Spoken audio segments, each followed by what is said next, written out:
You're listening to TGI Sports Talk with your host, Keith Angle, on Northeast Streaming Sports.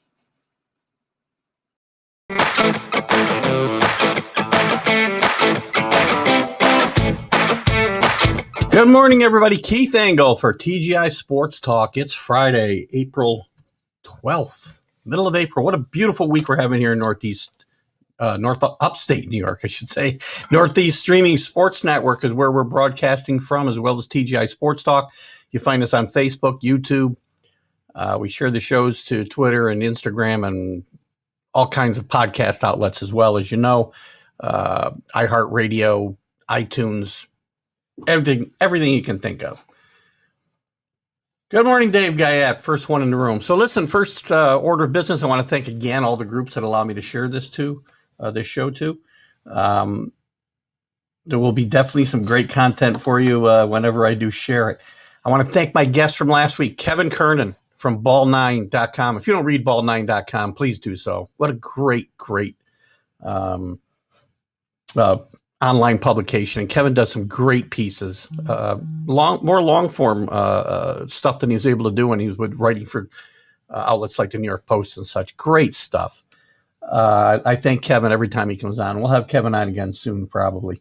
Today, I recorded an interview last night with Nancy Finley. Nancy is the niece of Charlie O. Finley, the former owner of the Oakland A's, and the daughter of Carl Finley. And I did not know the story of Carl Finley. And as a baseball aficionado, I'm kind of embarrassed by the fact that I didn't know the story of Carl Finley, but not many people do. Read Nancy's book, Nancy Ball. Available on Amazon in pretty much all forms. I got it on Kindle. It's a great read. She's working on a second book. But we're going to talk about her dad, Carl Finley, his relationship with his brother Charlie, and Charlie's purchase of the team of Kansas when it was in Kansas City in '61. His battles in Kansas City with bad teams, but building a really, really good team and spending money doing it. By the way, kind of a little known fact about Charlie, right through them moving the team to Oakland in the 80s, winning a World Series in 72, the first of 3 in a row, as Dave Guyette just said. Great players, Reggie Jackson, Catfish Hunter, Joe Rudy, Gene Tennis, Sal Bando, goes on and on. Charlie and Carl brought these players to Oakland. And then, of course, the demise of the team and the eventual sale of the team in 1982. So we're going to talk about all of that in the interview. I'll be back to wrap it up afterwards. And we didn't get to half the stuff we wanted to get to. We did have some technical issues at the end where we finished up on the phone, but it didn't work out too badly. And we're going to have Nancy back probably because we covered only a bit of what was to be covered. So with no further ado, I want to bring you to that interview. Nancy Finley, daughter of Carl Finley, niece of Charlie Finley of the unbelievable Oakland A's of the 70s.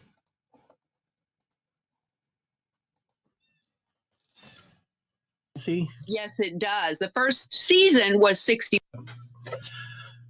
So, as I said, my guest this morning, Nancy Finley, daughter of Carl Finley, the niece of Charlie Finley, as many of you know, or all of you will know probably, the former owner of the Oakland A's back in the, I was going to say 70s, but it goes back farther than that, right, Nancy? Yes, it does. The first season was 61. 61, Charlie bought the team from Johnson. Trying to think of his first name now. Arnold Johnson. He bought it actually in November 60 at an estate sale.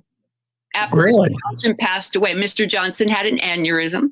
Right. I read that in your book. Finley Ball, by the way. Let's not forget to say Nancy's book is Finley Ball. We're going to talk about that several times. Get out there and get the book. It's a great read. Go ahead, Nancy. There is a great article, June 1961, Sports Illustrated, called Charlie Finley and Bugs Bunny. This is when Harvey was introduced. Before Dad was with the team. And it has quotes about Charlie that are unbelievable. It has players saying he is the most beloved and kindest MLB owner ever. And this is the early part of the season. It talks about our general manager, Joe Lane, our very first general manager, who was older than Charlie. And it tells you, it shows you how different things were. Yeah. Things changed in August of 61. Well, it's funny when the team was owned by Johnson. I remember growing up a Yankee fan and hearing it, and I didn't live through the 50s, obviously. But I remember hearing the stories about Kansas City being just a pseudo farm team for the Yankees. And I didn't realize the extent of it really until I read your book that he was a part owner of the Yankee Stadium. Yes, with Del Webb. Yeah. And then Jeff Katz, by the way, has a book called The Kansas City Athletics, The Other Half of the Yankees, which actually stops where my book begins. Oh, interesting. Because he's trying to figure out the thing between Arnold Johnson and Kansas City. Interesting. Mm-hmm. And when your Uncle Charlie buys the team, Uncle Charlie, I feel like I'm watching My Three Sons now. Okay, that's okay. When your Uncle Charlie buys the team, he puts a stop to that pretty much immediately. That's one of the first things he does, right? He does. And he puts $500,000 of his own money into renovating a stadium he does not own. And he puts a stop to that. And it's a symbolic gesture. He burns a bus. Great story. Yes. And Joe Lane was a little insulted that he had to light the bus on fire. But let me back up. When Charlie bought the team, the only other purchaser there was head of the Kansas City Star, the sports editor, Ernie Mel, and a group of Kansas City businessmen he got together. So Mel would run it. That was it. Charlie came in and had the winning bid. Did not research anything about Kansas City politics, but Mel offered his hand and said, if you need a good GM, I have the name of one, and that was Joe Lane. So Charlie took him up on his offer. They became kind of arch enemies after, didn't they, Ernie Mel and your uncle? Oh, more than that. I will say this, though. Joe Lane caused us to stop using the title general manager. Really? Yes. Yes. In August of 61, when things hit the fan, that's when Charlie fired Joe Lane because he thought Lane was stirring things up. He thought he was causing trouble. Lane was very negative. And then Lane was quoted saying he had knowledge that Finley was thinking of moving the team. That's what started it. I gotcha. Yes, and the head of the Stars who wrote that article. Now, at this point in time, because I want to introduce your father, Carl Finley, into the story here. Now, had he started with the team yet, or Charlie had not talked him out of his? No, not at all. Dad was a high school principal in Dallas. We had a white picket fence, and Dad had gone to SMU School of Law. His dad wanted him to be a lawyer, but he wanted to go into education and help the state of Texas become a superintendent. So we were fine. Nothing having to do with the team. He was living his American dream, basically. Yes. No background in running a baseball team or playing baseball. And how did Charlie get him to leave all that behind and come to Kansas City? Not a thriving baseball. Well, every weekend, every Friday evening, there were prompt tickets, airline tickets on Braniff from Dallas to Kansas City, everything paid for Dad to watch Charlie and see how it's done. Charlie approached Dad in December 61 and was really beat down, telling Dad what happened. And Dad didn't want to leave where he was, but he would listen to Charlie every weekend. I remember driving to the airport, dropping Dad off. We would pick him up Sunday night, and he would go back to work at the high school like nothing happened. He never told anyone.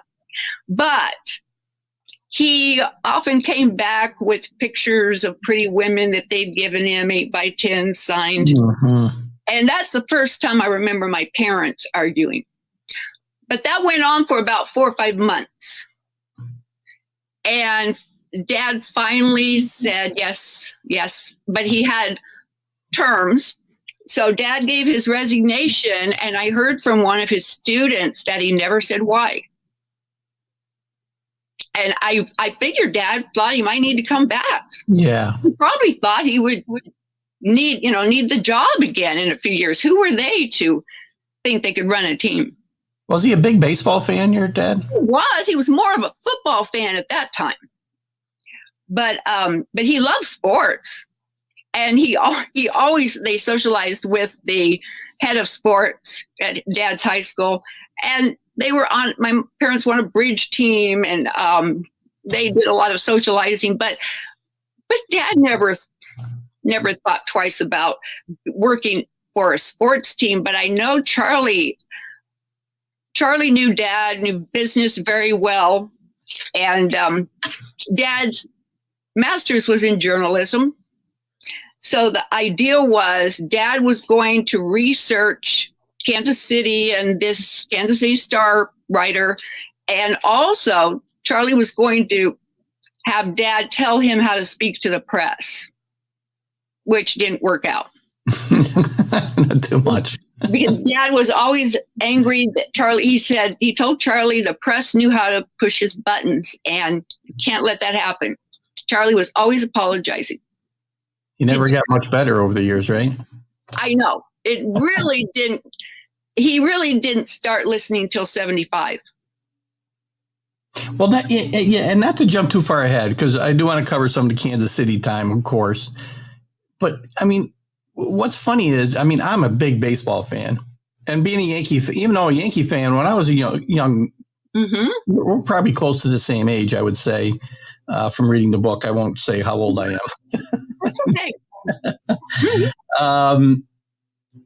But I did not know the name Carl Finley. Why does nobody know the name Carl Finley until I read this book? I don't understand that either. Dad was mentioned in the news. Everyone, I mean, people, I remember answering the phone to a lot of reporters calling, and that really boggles my mind too, except Dad wanted Charlie to be quoted most of the time. Yeah. And Charlie wanted to be quoted most of the time. Yeah. Dad didn't have an ego like Charlie. Although Dad could predict everything Charlie did, I was amazed by it. He could tell me how Charlie would think, what he would say. There was a lot of reverse psychology used with Charlie by Dad. I heard it. Often heard Dad say, I like the idea, but don't put my name with it. But I have to say, things were really smooth in Kansas City. The agreement was Dad would live where the team played, which also meant that if Dad didn't want to live somewhere, the team wasn't moving. And Charlie would say things got really bad in Kansas City because the only thing that could be said about Charlie was he wanted to move, which wasn't true. But when the Chiefs came into town and they found out they were paying $1 a year for the lease, then Charlie started saying, I'm going to move if they don't treat me the same. That did not help. Right. Then the Star could grab onto that, see what he said. So it did not help. So Charlie wanted to make it work in Kansas City. He's from Chicago. Yeah, well, no, he's not from Chicago. Well, not from Chicago. He was living in Chicago most of his He was career. He was a teenager when his family moved from Birmingham, Alabama, Chicago. So he did not want to move. But he was in Chicago. Dad had moved from Dallas to Kansas City. In fact, Dad didn't even really say he started working there until January 63. I don't know why. But he was up there the summer of 62. And things went smoothly. They were building the team. The idea was to focus on the team. And that wasn't easy. The team hadn't finished over 500 and probably, I don't know. I know. Yeah, I remember all this fun stuff. My cousins were there a lot, Chicago, Kansas City. We had the dyed sheep above the bleachers. Yeah. We had the petting zoo. Then we brought in a mule for the mascot. We have the elephant. Yes. Yeah. So we went from the elephant to mule, but we had two mascots. During our time, we had a theme song. Charlie created a theme song in late 60 that we gave out as a promo gift in 61. I never hear about that. But Dad, I have articles with Dad's name, but it's more low key. You really have to look. It's and to finish that topic, that part off. I mean, I've read, and I told you when we talked first, I read a lot of books about the Oakland A's during the 70s, right? And your dad's name may have come up in the books. I'm not saying it didn't, but it must have been just in passing because I do not remember the name. And all these books were written from a different side than where you wrote it from, obviously. They are. I didn't read those books until I was working on mine. In fact, I was always told, oh, so-and-so's writing a book, don't talk to them. Okay, so that tells you that whoever wrote the books really didn't get to talk to people who knew. They went outside. So I read those books, and I have to say, some of them I was really surprised at because there's no way anyone could write about us in the 70s and not mention Dad's name. Yeah. He ran everything. Now, there were times he stayed out of the yearbook or put his name really low because Dad did the yearbooks. And that was his way of sending Charlie a message. He was hurting himself in a way, but he wanted to show Charlie that, I might be pulling back here because it was stressful after Oakland. It became stressful. Was your dad behind the innovations that Charlie started to bring to Kansas City with the colors and? Oh, Charlie didn't just do anything by himself. Yeah. And he would call Dad every morning like clockwork and more during the day, but every morning. And I would hear them talking. The DH, they really fought for that. I'm not quite sure why. I mean, I don't understand why it's still around so big like it is. I always say, just do away with it. They really fought hard for it. Yeah. MLB did not want it. They did that. They did the white shoes in Oakland. Charlie was real excited when he showed Dad the white shoes. Dad said he was just jumping around in the parking lot. Well, just colors in general, right? In the uniforms. I mean, teams didn't have them. They had grays and whites. I mean, I know. And I remember when my daughter was diagnosed with synesthesia. She was 10, and she didn't know anything about anything. She just said it was bothering her to see colors in her mind, and did I know what it was? That's when I learned about synesthesia. She was diagnosed. It's genetic, and it's rare. It jumps generations. And I looked around and thought, Charlie had this. He has it. And actually, my friend, Mark Littell, I truly believe he has it.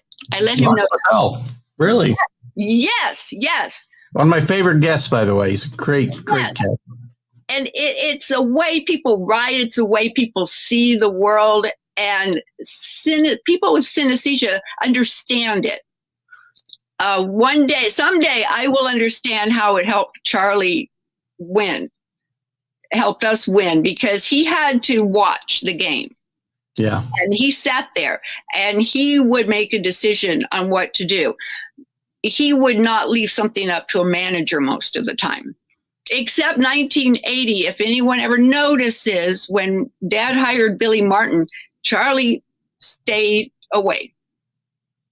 I've never heard anyone notice that. But Charlie was hands off because Dad had him in handcuffs, basically. I mean, Dad said, you have to really lay off of him. You can't do what you normally do. Well, it's funny. When I read one of the passages in your book that talked about how the manager had to have the lineup cards signed off on by the front office before they could start the game. Dad, they were always basically how we played that. That's how we play today, basically, right? Well, yeah, but I remember they were running around asking where Dad was. And that was always Dad's, something Dad had to do. Unbelievable so many things. And again, Charlie is who he is, right? Or was. And, but there's things, he had such vision of things that other owners just didn't want to buy into, maybe because he was Charlie, right? Maybe that was part of it. Maybe that's what synesthesia does too. Yeah. Visual. It's visual, but after selling the team, he wanted Dad to go in with him on a football with yellow stripes from point to point. Have you seen that? No, I have not. Yes, that was his big thing. He actually had it in high schools, and he would send Dad letters he received from the coaches. Was there a team he was going to buy, or he wanted to start his own team? He wanted to start his own football league. Oh, his own league. Yes, but then I have a sweatshirt with his new league on it, but he wanted that football used with the yellow stripes or something. It felt different. Now, did he dress like I remember him in the 70's in the green hat and the green jacket, and he dressed like that in 1962? Yes, and I remember I visited his house in the 80s. This was after his divorce. His divorce was end of 74. I need to think of a time, like BC AD. I need to think of a split. Yeah. In the 80s, he lived alone. And so I flew out to see him. And I remember he had one bathroom that was all blue, the toilet, the bathtub, royal blue. Really? One was all red. One was hunter green. So he was with color all the time. Interesting. So jumping back to Kansas City, the early years, they weren't very competitive. It was kind of like it was before Charlie got there. Right. But slowly he starts to put these people together. And it's ironic, I find, that one of the things that people knocked Charlie for was destroying the grade A's teams in the 70s because he wouldn't pay the astronomical money for free agency, but he spent a ton of money, relatively speaking, in the 60s in bonus money to Catfish Hunter and Rick Monday and Reggie Jackson, all these guys. Yes. Oh, yeah. And a lot of people don't understand. He was building the team with Dad, with his help, in the 60s. In fact, in 67, I remember hearing that Alvin Dark predicted we would be in the playoffs when we were. And, that was the most amicable firing. Dad and Charlie let Alvin go. But in 67, it was in a hotel. But that's when Alvin predicted that. And it worked. It happened. Well, that entire build-up time, and they started to get a little better in Kansas City, but what was the final breaking point with Kansas City and Charlie? Well, we didn't want to go. See, Dad was living there. That was the agreement. Dad had friends there. Dad loved Kansas City. And Charlie really, he liked it, but he didn't have a grievance against it. It was the media that kept beating us down. And what happened was the lease was up and they thought they were going to negotiate something better, not like the Chiefs, but better. So they went into a city council meeting and it was raised so high, it was unaffordable for any group. Mm-hmm. And I remember Dad saying he felt nauseous. They didn't want to move. I tried to find that meeting and could not find it. I know what happened because I know how much Dad really wanted to be there. And Oakland had called a lot. Dad said of all the places Oakland kept calling to say, remember, we have a place, because they would read Charlie threatening to move. So that was the only place with a coliseum ready to move into. They called it turnkey. Yeah. So that's how it happened. Now, Dad said once they moved out, they realized the front office wasn't finished. It was like subfloor, cinder blocks. And Dad was told, don't worry about it. We're going to get that. get that finished, and it was never finished. And Dad thought they wanted us to pay for it. The problem was Charlie had put all that money into Kansas City and felt like he wasn't appreciated. He was not the type to do that again. Fool me once, fool me twice type of thing. He used to say that. Were there any other suitors were there places that Charlie would prefer to have gone, but he got a better deal in Oakland, or? Yes, Dad. Well, they wanted Dallas. Or your father, yeah. Dallas, Fort Worth, and stadium wasn't finished. Interesting. Dallas, Fort Worth. I know Charlie threw out these places. I even found a message Charlie left for Dad asking, "Are you sure Seattle that we can't move to Seattle?" And he put, "It's so beautiful up there." No, Dad. If Dad did not want to move somewhere, it wasn't going to happen. And Dad was already planning for Oakland because that's the only place they could go. So that's how it happened. Was your dad totally on board with the move out west? Dad had to organize the whole move. Actually, he had help. He left early. He left in the fall of 67 to come out and do some speeches. He said he attended a lot of Rotary breakfast meetings, and just getting everything ready. And then Charlie came out. Charlie hadn't really seen the area until the week the game started.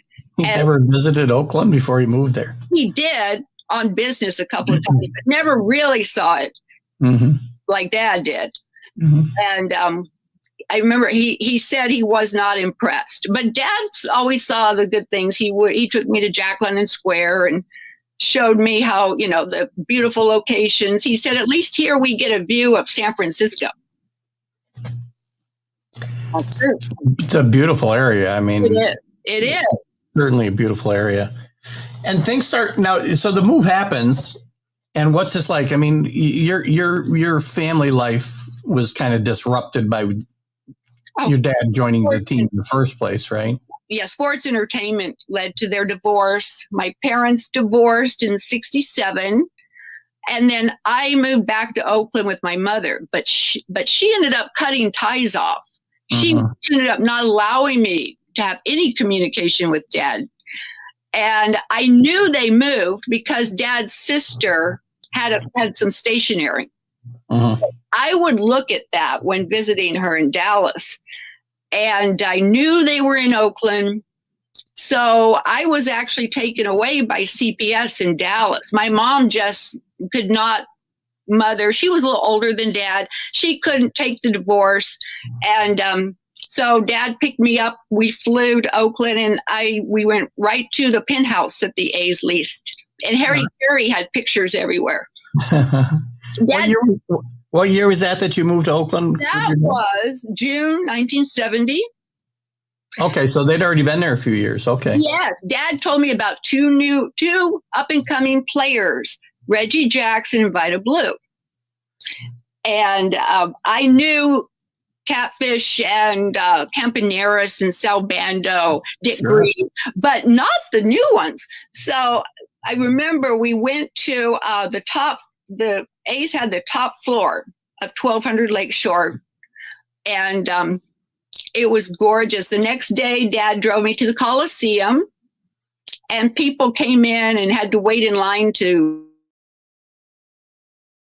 meet his daughter. I knew Monty Moore and Carolyn Coffin, but those were the only ones I knew. Yeah. Listen, speaking of Monty Moore, the longtime play-by-play man for the A's, didn't Charlie have the first woman in the broadcast booth? He did. Well, before, I think that was even before Dad was there. I think she was from Chicago. Okay. And from what I heard, she said Charlie was always a gentleman, but he was innovative that way. Yeah. He made me a VP. This was after the divorce. 75 was the year that I started being asked to join the adults. And I don't think that would have happened if Charlie was still married, or if my mom was with Dad. That wouldn't have happened. But Dad took me with him. Charlie is the one who said, "Bring Nancy with you." This was the day of the Time magazine shoot. And it was the first time Charlie was bringing a date. So that was when we started being together. Charlie would fly to town, and then it would be the three of us having dinner. And I was still in school, but I felt really I felt like my ideas were welcome, and I would never be scolded for having a dumb idea. That was not allowed. No one's idea could be called dumb. Had to be interesting growing up around a Major League Baseball team like that. I don't know if I realized it. No. I sold tickets, World Series tickets. We did that somewhere secret. We did not do that in the Coliseum. What was the reason for that? I didn't quite pick that up. I don't know why in the book I wasn't grasping what the reason for that. Paranoia. Looking back, to me, that was natural. You don't want to, confuse anything, but that Charlie wanted them to be kept separate. So one year we took over a vacant bank. And it was, so Dad knew everything that happened. I don't even know how other teams do it, but I could see how that would be a very crowded situation if it was done in the same front office. Yeah. And Dad would call the ticket manager if we needed more help. We never advertised. I would bring people from school if we needed the extra help. But how about growing up? I mean, were you close to the players or the players' families or any of that? I think I was. I mean, I talked to them like I would talk to you, because I didn't see them that way. I know that. Well, I think of myself a lot like Reggie Jackson anyway. So. Well, I was there. I was in the front office when everything was business. And I remember Reggie leaving an office sort of not happy. But I just observed all that. I didn't think anything about it. I remember hearing once when Reggie apparently gave Charlie the finger when Charlie was up in the suite. I was there. From the field, right? Yeah. Yes. Yeah. And then when he threw a helmet, he happened to throw it at the place where that employee was sitting. These are little things I heard, but other people might not have realized what was going on. But it was something where, to me, that was just daily life. That was normal. And I was at the Coliseum a lot before internet and video games. Mm-hmm. So I knew every square inch of that place. Well, it was interesting. I mean, either it was Oakland or it was Nancy Finley, but things started to click in Oakland. At the first year there, they had a winning record. Yes. And Alvin Darks. Go ahead, I loved our promotion days out there. We had like the hot pants day. I liked the cologne we gave out. I wasn't even noticing how everyone was dressed, but I do remember all the people who wanted to be judges. And then we had a hockey team, and I remember asking Dad why. He said Charlie thought we had the Midas touch with sports because we started doing better. But no one wanted to see a hockey game at that time. I still have unsold tickets to the Seal. Did Charlie own an ABA team as well? He did in Tennessee. Yeah. Well, see, Dad quit. Dad quit at one time in order to wake Charlie up. He kept saying, I can't do the same thing. He wanted Dad to do the same thing with the hockey team and basketball. Dad refused, so Dad quit.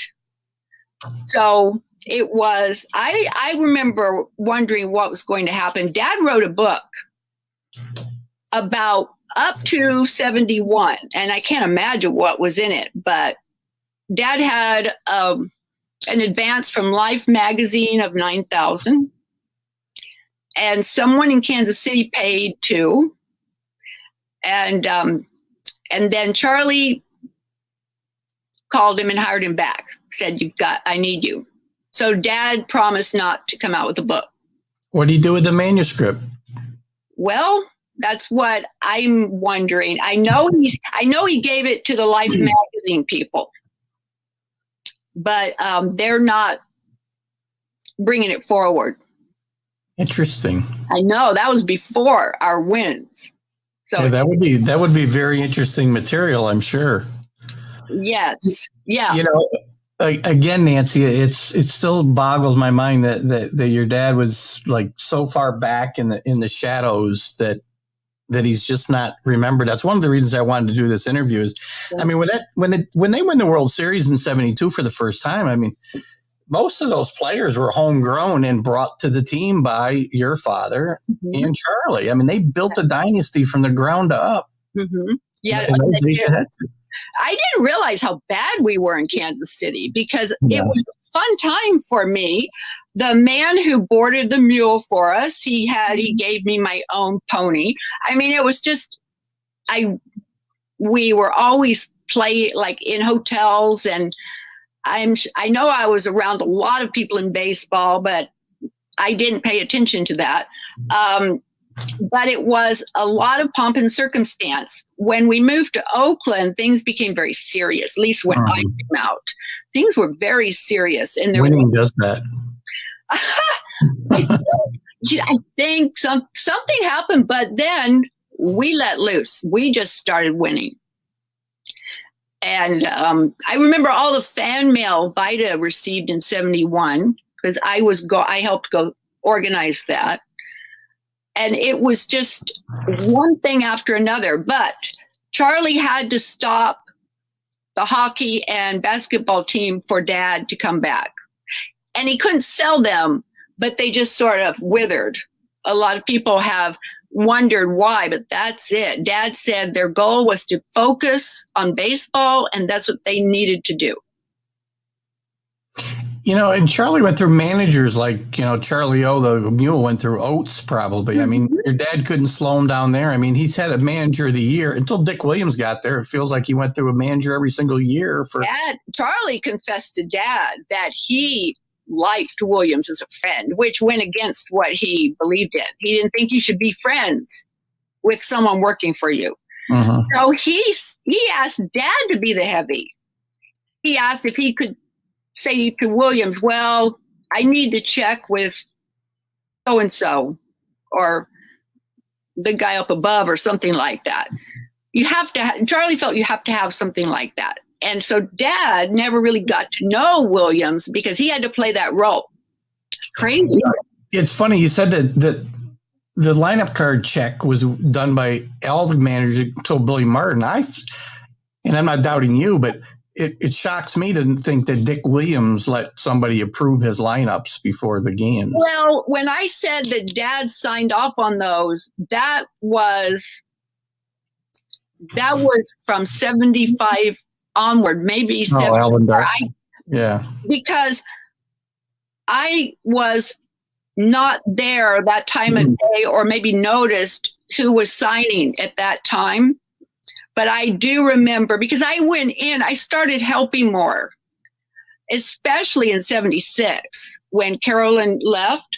We didn't hire a replacement. So that's when I really noticed that people always hustling to find Dad. But that must have been Mr. Williams who signed off. Yeah.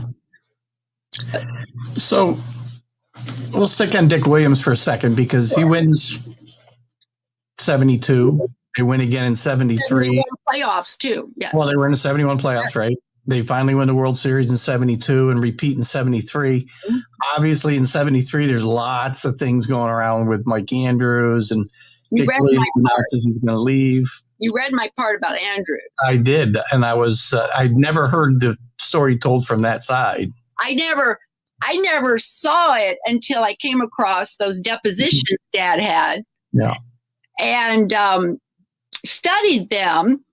And I saw that. I asked Dad once if we were going to tell our side of it, because I knew there was something different from what was in the press. But Dad said, well, we want to take the high road. You don't do that in baseball. I learned that. That's why owners have apologists, but that's how Dad viewed things. Yeah. But it looks like we tried and no one really listened, but yet you need to have proof too. And all I knew was what I heard, what I saw that, and I was at that game, but I didn't really know the details enough to say anything. I was going to mention what I heard, but I wasn't going to say anything absolute until I found his signature under oath on those depositions. That was what he said. And too. It explained a lot. Now, there wasn't enough room to put a lot of that in my book, but in a nutshell, he called Dick Williams not for a job, from what he said. He called because he felt he was being given the runaround by other front offices. He was let go of the White Sox at the end of June, 73. So he remembered Williams and just wanted to ask him if these excuses were legit. And Williams wasn't into office politics or anything. He never really seemed to answer him. He just asked, what are you doing now? And that's when Andrews said he was a DH. Right. So that's how it led to it. But Charlie hesitated to call him. Williams just said he would have Charlie call him. And Andrews called back and said, I don't have the call yet. So when Charlie called, Andrews says Charlie brought up the mistake, the error Andrews made in a playoff against us on TV. Right. Yeah. So he asked, what was that about? So it shows you, I mean, he was not scouted by us. Yeah. Charlie had this gut feeling, but Andrews said there was nothing wrong with him. He said, I don't know what that was about. I apologize. You know, that's how it came across. Well, Dick Williams had him in Boston, right? He was one of his favorites. Well, I don't know if he was a favorite. Of course, this is what he had a lot of favorites. He was very gruff, but businesslike. Yeah. And I'll take that over Tanner any day. But he said he was an acquaintance from their time with the Red Sox. But when, so finally he kept calling. So Williams had Charlie call back, and Charlie agreed to have him as a DH. And this was end of July. So I have his original contract, and it was pretty late when we received it back, signed from MLB. But so Andrews was very young, and our contract said all players have to report to the doctor, team physician, the first day they start. So Charlie has a mild heart attack. Dad's working, running the office and working on tickets.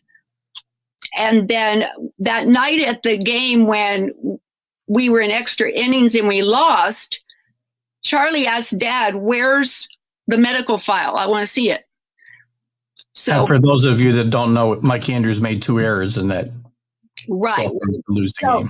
Yes. And I know Charlie stayed very stoic. Dad was always in the press box, but I was down there feeling sick to my stomach. And there was a party too planned. We always had a party whether we won or lost. And Charlie wanted to see the doctor file on Andrews when he first started a month early. No one could find it. And he had to have a medical file. He had to report to the doctor. So we always had our team physicians at the World Series. And Charlie told him he could be seen that night. If he could go, would just go in the room. He refused. And he says this in his own deposition. He did not want to go in and see a doctor at that time. And so about 30 minutes went by. And he finally went in and saw the orthopedist, Dr. Walker, and Dr. Hudson, the general doctor, was there. But people at the party kept asking me, where is your dad and Charlie? So I was running back and forth. And I remember going by Mr. Williams' office and hearing screaming.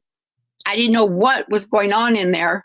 I would go up and see people in the conference room, go back down and report. And it was about an hour later. But just to say this, in the deposition, Andrews says that Charlie presented the orthopedist found something with him.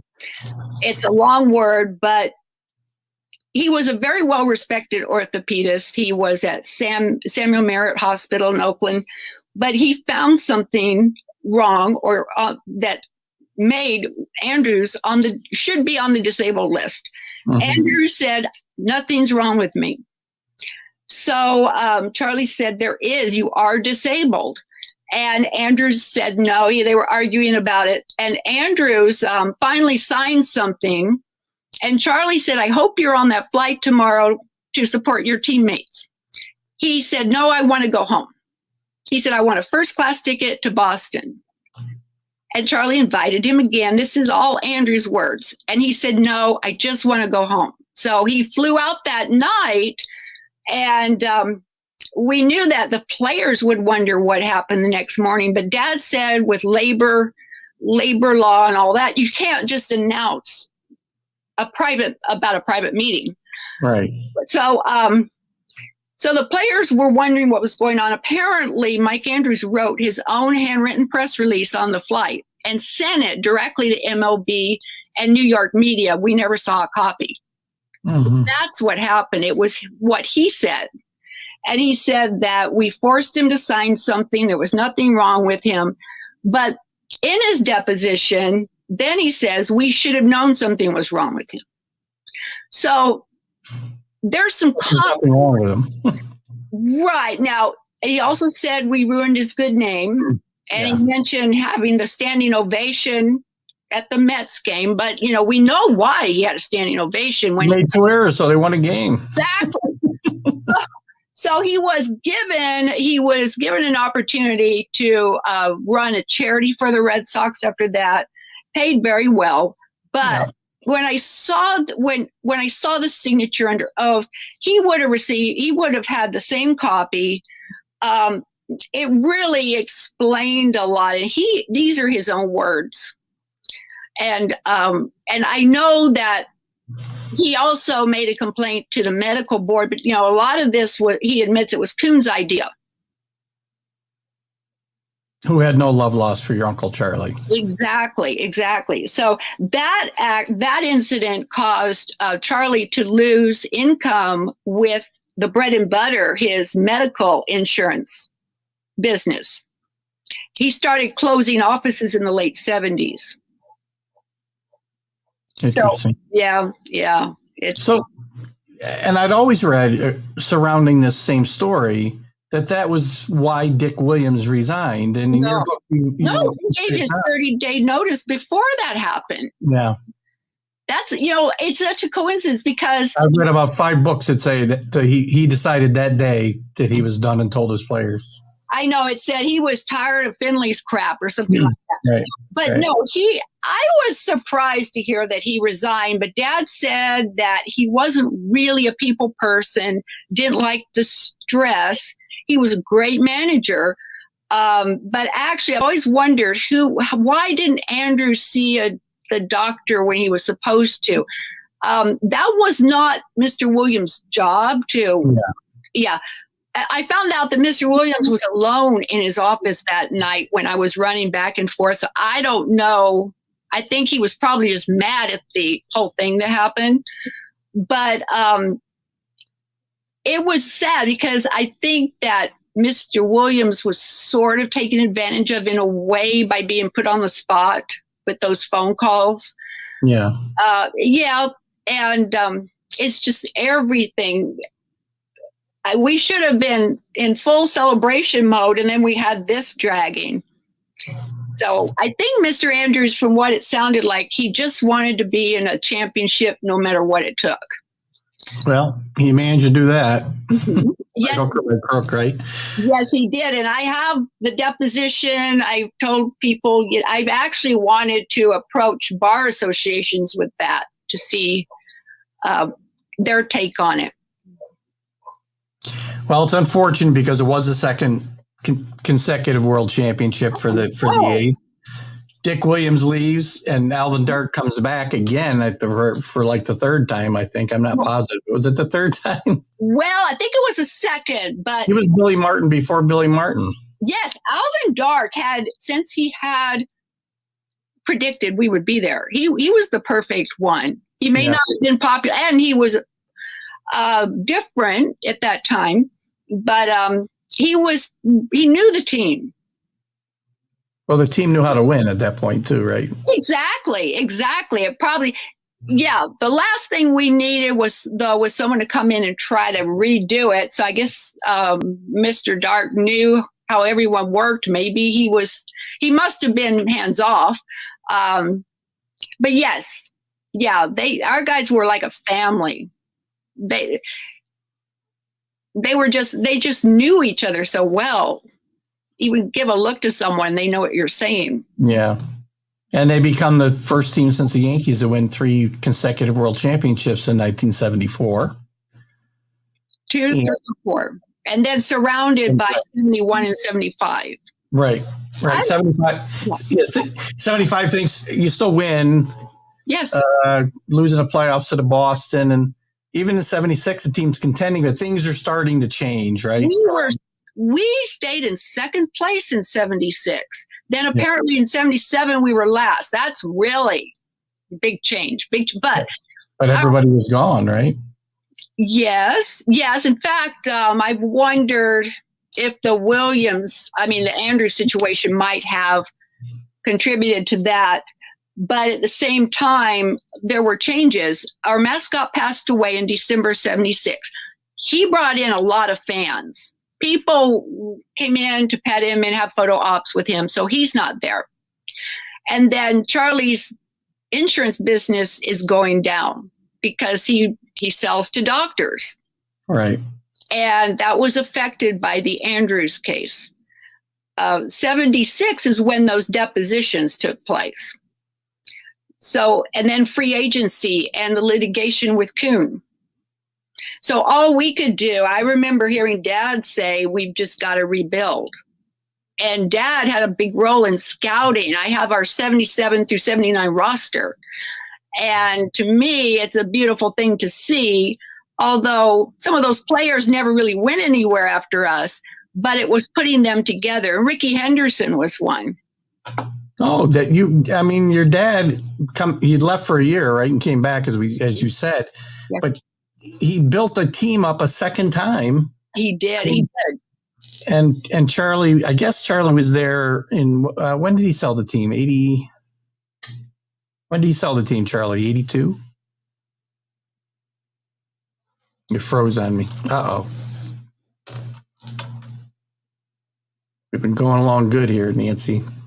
If you're joining me, my guest today is Nancy Finley, the author of Finley Ball, daughter of Carl Finley, niece of Charlie Finley. We're talking about the A's rise and fall and rise again. I'm hoping Nancy will realize she's stuck and maybe go out and come back in. We can finish the interview. We were talking about the fact that her father was heavily involved after they tore the team apart in 76 with all the players, the Bandos, the Jacksons, the Hunters of the world, and rebuilt it by drafting Ricky Henderson, by drafting Dwayne Murphy, by drafting Mike Norris and Steve McCaddy, Rick Langford. I'm leaving a lot of guys out. Hiring Billy Martin finally to get them back going in the right direction in 80. I think they finished over 500 in 80. Went to the American League Championship in the strike season of 81. Lost to the Yankees in the ALCS. But they really got it back together. And let me try to call Nancy back. And we'll finish this up because I don't want her to go away on that note. Bear with me one second, guys. We'll finish this up quickly. She should be able to hear me on here.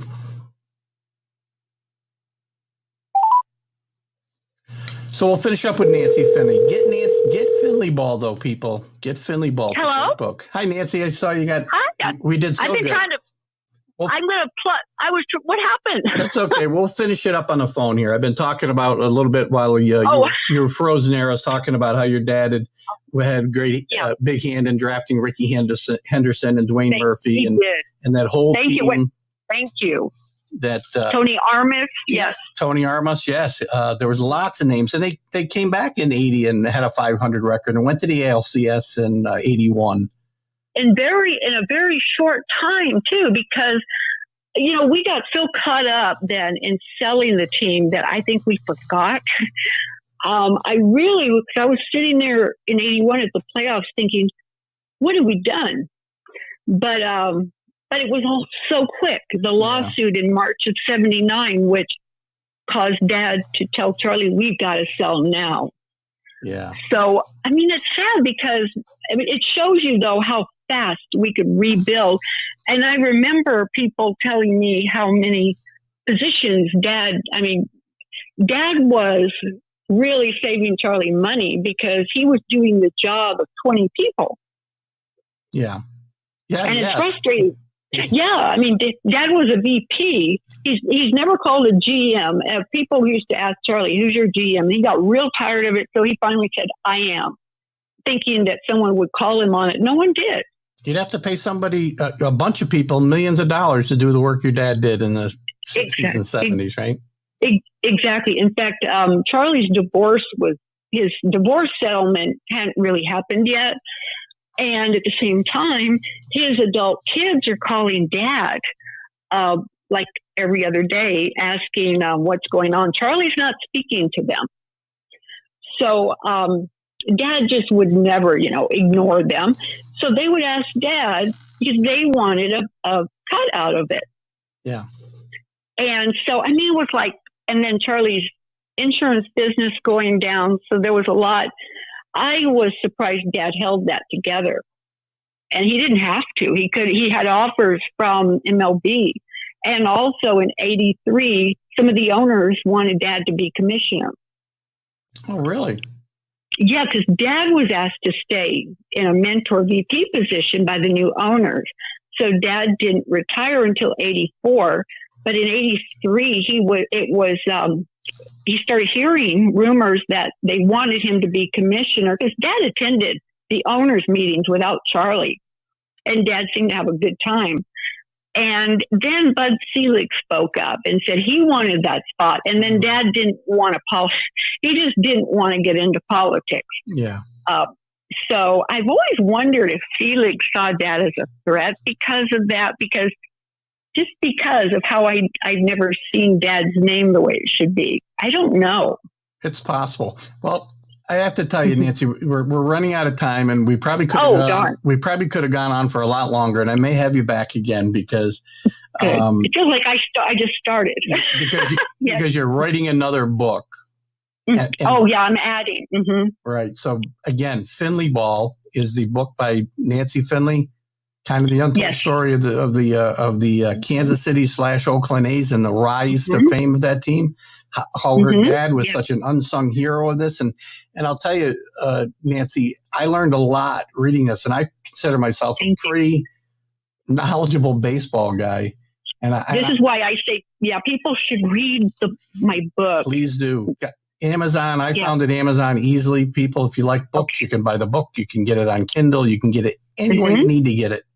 And, thank you. And we're going to get Nancy. I've got some other people that are interested in interviewing Nancy based on the fact that they heard that she was going to be on my show today, which I'm happy about. Great. And I'm happy that I got to learn about your dad and about you. Thank you. Thank you. And in a way, I'm embarrassed that I did not know your dad's name before I met you. So well, I want to get Dad's name out. And you did a good job. You've done a great job with the book. And thank you. I'll be looking. Please keep in touch with me, and because I'd like to, help you promote the next book. Thank you. When we I will forward some articles to you. Excellent. Please do that. Yes, I would like to. Yes. And we'll redo this again when we get time to dive into a little bit more stuff too. That would be great. Thank you so much. Nancy, I thank you so much for coming on today. I'm honored. Thank you. Okay. Bye-bye. Talk to you again. Bye-bye. So, guys, Nancy Finley, daughter of Carl Finley, niece of Charlie. It was a great interview. We had some technical problems at the end there. There was so much to cover. Guys, get the book, Nancy Ball. There are things we didn't get to touch on. We didn't get to touch on the fact of some of the things that some more of the Dick Williams stories, the Alvin Dark stories, you know, the selling of the players in '76, Vida Blue to the Yankees, Fingers and Rudy to the Red Sox, and Charlie's battles with Bowie Kuhn. He claimed he was going to use that money that he had sold them for big amounts of cash, and he was going to use that to buy free agents. And the A's weren't able to compete in the free agent market, and that's what led to the downfall in the mid 70s. But they had rebuilt that team before Charlie was kind of forced out. Bowie Kuhn also, had tried to get the team moved to Denver and a buyer out there to buy Finley out. But there's a lot of great stories. There's some that are a little. I was surprised to read a couple of things in this about certain people. Chuck Tanner, there's a passage in there. I'm not going to go into it today. Buy the book, Finley Ball. Go to Amazon. Great read, fun read. Interesting stuff. Again, all the stories I'd ever heard about the A's were written from one point of view. Ex-players, sports writers, mostly with an axe to grind.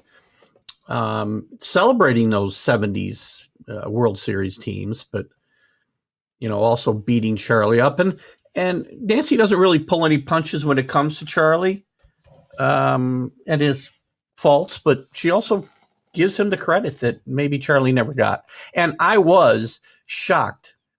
I've read a lot about these Oakland teams. I'm a Yankee fan, but I follow baseball, have followed baseball history pretty closely. I probably know more about stuff from, the 70s prior than I do about today's players in a way. I didn't know Carl Finley's name. So if he came up in the 3 or 4 books I read about the Oakland A's, they weren't, it didn't register. So anyway, great interview. There's a lot of stuff we still had to cover. I thank Nancy. I may have her back on maybe soon. Or maybe we'll wait until she's closer to her next release. So I thank you guys for being here. Thank you guys that'll share this too. Thank you to Zodiac TV, who I didn't mention in the beginning. We're live on Zodiac every other Friday now. We'll be live every Sunday on Zodiac, as well as YouTube, Facebook, and you can find us on the Northeast Streaming Sports page and the TGI Sports Talk page.